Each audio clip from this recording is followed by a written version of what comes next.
Leitura dos Atos dos Apóstolos. Naqueles dias, Paulo disse: Deus fez surgir Davi como rei e assim testemunhou a seu respeito. Encontrei Davi, filho de Jessé, homem segundo o meu coração, que vai fazer em tudo a minha vontade. Conforme prometera, da descendência de Davi, Deus fez surgir para Israel um Salvador, que é Jesus. Antes que ele chegasse, João pregou um batismo de conversão para todo o povo de Israel. Estando para terminar sua missão, João declarou: Eu não sou aquele que pensais que eu seja, mas vede, depois de mim vem aquele do qual nem mereço desamarrar as sandálias. Irmãos, descendentes de Abraão, e todos vós que temeis a Deus, a nós foi enviado esta mensagem de salvação. Palavra do Senhor.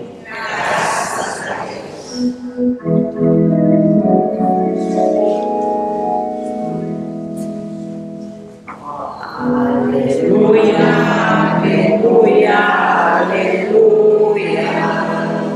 aleluia, aleluia, aleluia,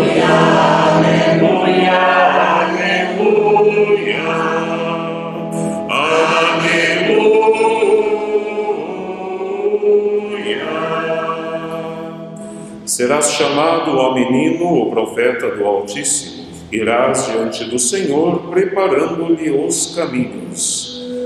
Aleluia, aleluia, aleluia, aleluia.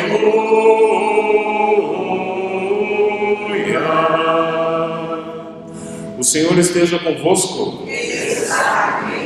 Proclamação do Evangelho de Jesus Cristo segundo Lucas.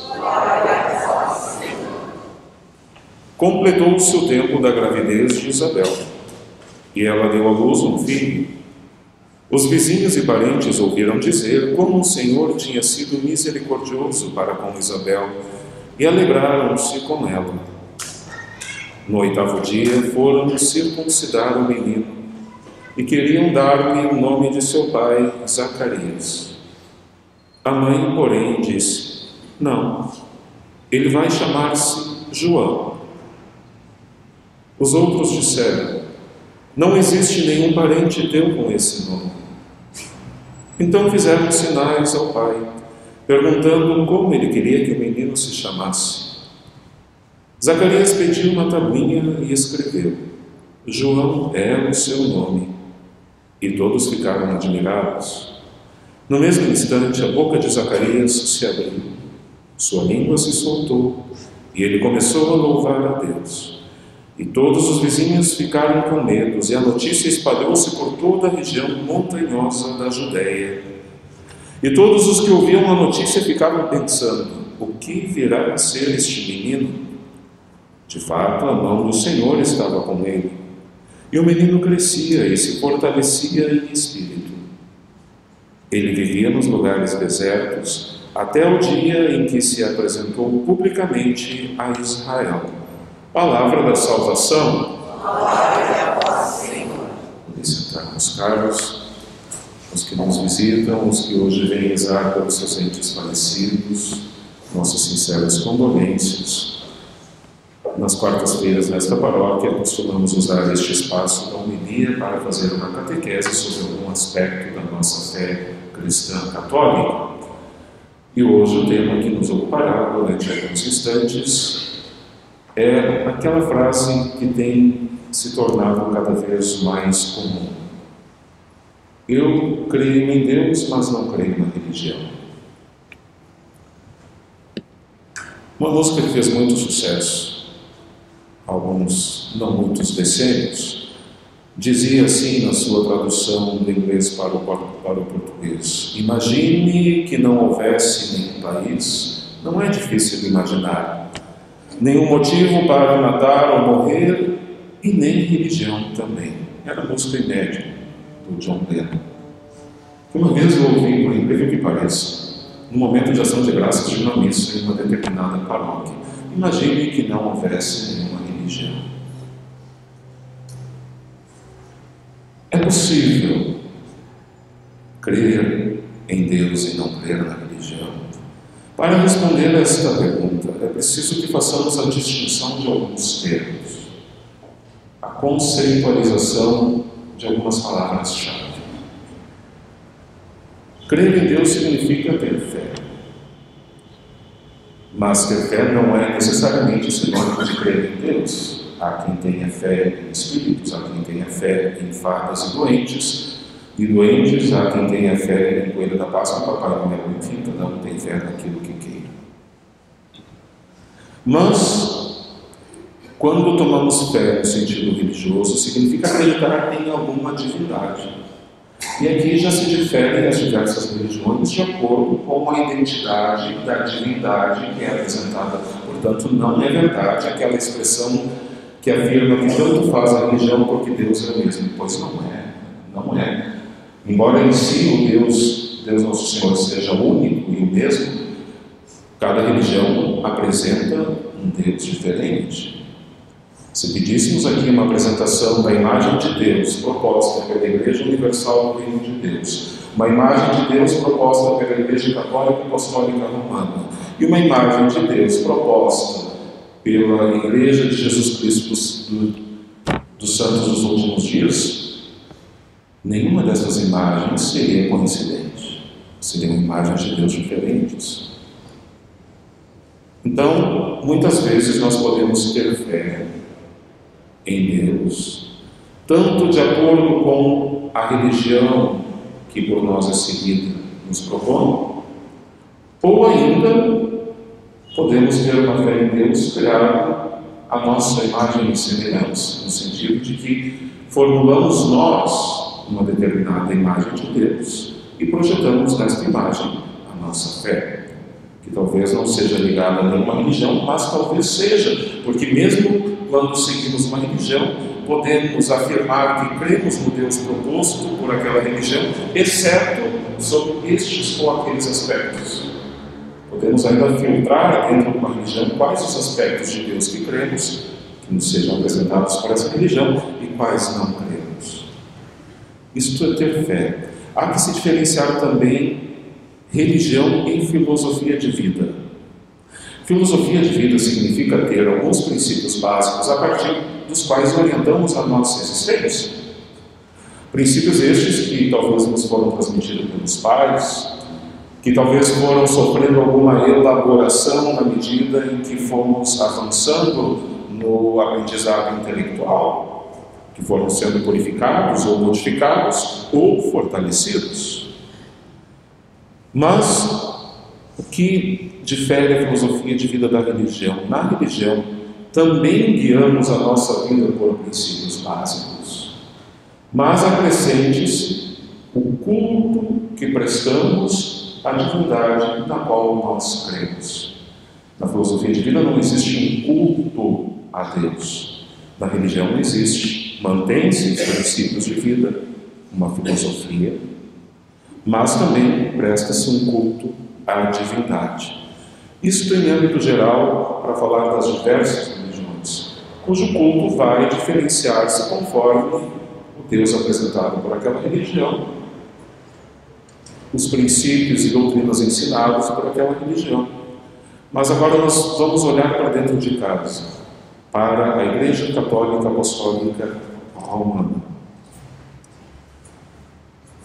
Esta religião cristã vivida na Igreja Católica não pode ser confundida nem só com uma filosofia de vida e nem só com uma filosofia de vida acrescida de um culto a Deus.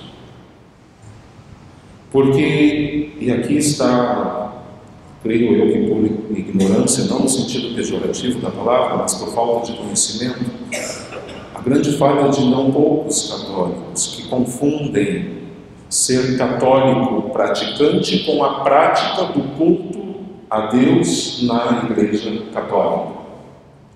Mas nem todos aqueles que prestam culto a Deus na Igreja Católica, aquele cristão que vai à missa aos domingos, nem sempre este vive cotidianamente os valores propostos pelo Evangelho.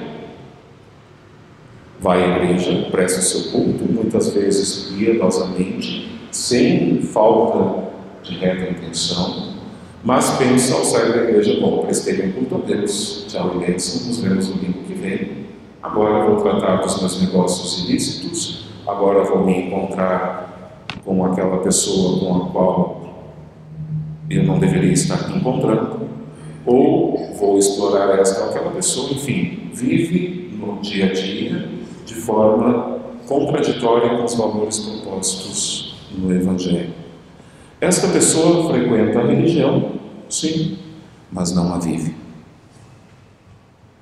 Então também não é sinônimo de salvação crer em Deus e frequentar uma religião. Sinônimo de salvação é quando a frequência na prática religiosa é fonte e também é cume, é o ápice daquilo que eu vivo cotidianamente em casa, no trabalho, na universidade, com os amigos.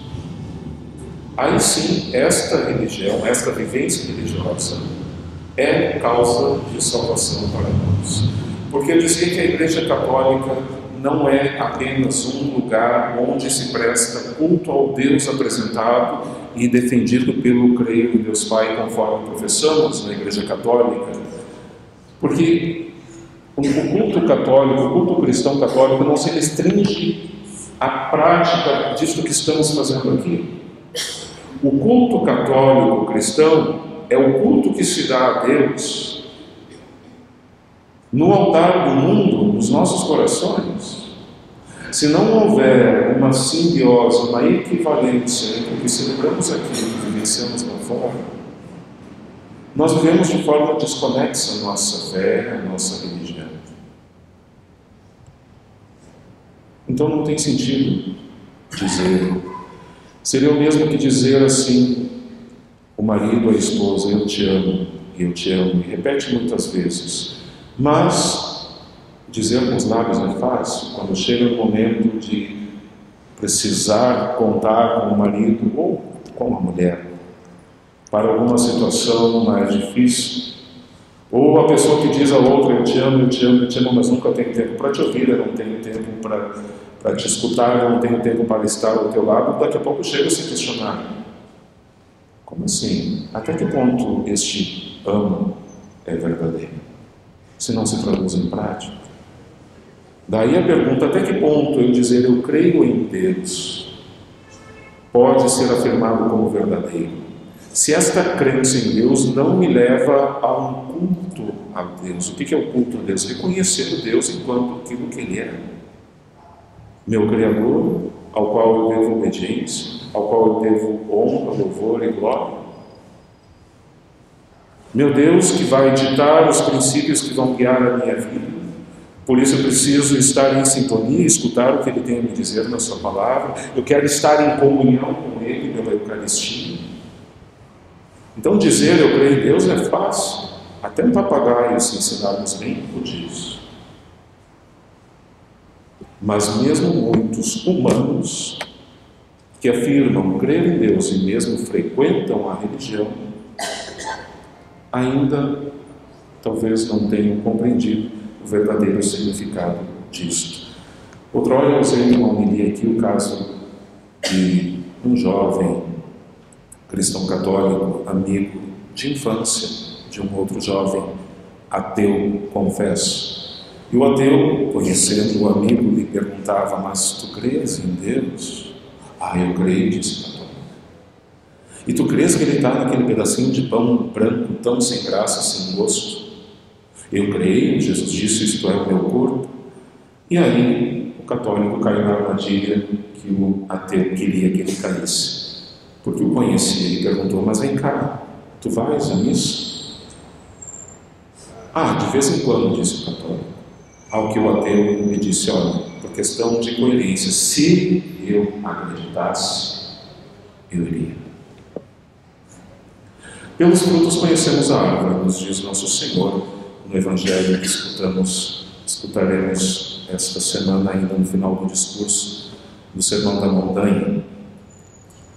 Cabe aqui um exame de consciência para cada um de nós, nos questionarmos até que ponto a minha vivência da fé na religião é coerente. Porque se não for, meus caros, desculpe, pode escandalizar, que o Padre vai dizer que melhor é nem praticar a religião. Pelo menos não vai ter nada pesando contra nós no dia do juízo. Melhor nem praticar, porque frequentar a religião sem praticá-la no dia a dia só dá testemunho ao mundo, para nós e para Deus, de que somos inconstantes e incoerentes. Mas peçamos a Deus Nosso Senhor, sobretudo hoje, nesse dia que celebramos a solenidade de São João Batista, que foi tão coerente na fé que acreditava, na prática desta fé, no dia a dia, que chegou literalmente a perder a cabeça. Foi decapitado por ser coerente com a própria fé.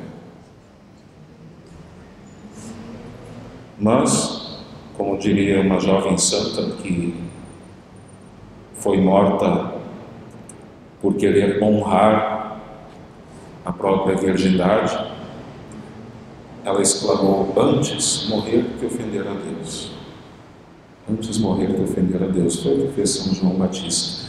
Que seu testemunho de coerência nos ajude a também nós sermos coerentes entre a fé que professamos, o culto que elevamos a Deus e a vida que praticamos lá fora. Aí então seremos contados entre os bem-aventurados. Que assim seja.